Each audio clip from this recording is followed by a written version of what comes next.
ఒక ఊళ్ళో రాము అనే యువకుడు ఉండేవాడు. అతను ఆవులు, గేదెలు మందను కొండ ప్రాంతానికి తీసుకువెళ్తుండేవాడు. అయితే అవి గడ్డి మేస్తూ చుట్టుపక్కల ఎటు పడితే అటు వెళ్ళిపోతుండేవి. తప్పిపోతే దొరకవు అని రాము వాటికి చిన్న చిన్న గంటలు మెడకు కట్టాడు.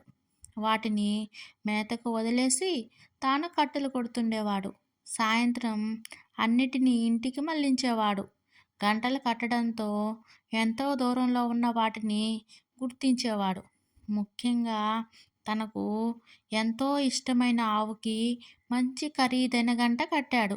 అందువల్ల అది తప్పిపోకుండా ఉండేది. ఒకరోజు ఆ గేదెలు మేస్తున్న వైపు ఒక వ్యక్తి వెళ్తూ ఆ ఖరీదైన గంట ఉన్న ఆవును చూశాడు. ఆ ఆవును ఎలాగైనా దొంగిలించాలని అనుకున్నాడు.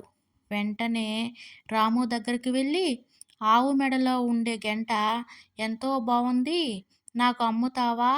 నీకు కావలసినంత సొమ్ము ఇస్తాను అని అడిగాడు. వీడెవడో వెర్రివాడిలా ఉన్నాడు, ఉత్తి గంటకే ఎంతో డబ్బులు ఇస్తున్నాడు అని మనసులో నవ్వుకుని సరే అన్నాడు రాము. ఆ వ్యక్తి ఆ గంటను తీసుకుని డబ్బులు ఇచ్చి వెళ్ళాడు.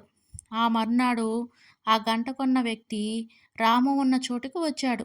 నెమ్మదిగా మెడలో గంట లేని ఆవుని ఇంటికి తీసుకు వెళ్ళిపోయాడు.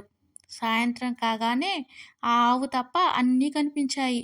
గంట లేకపోవడంతో ఆ ఆవు ఎక్కడున్నదో తెలియలేదు.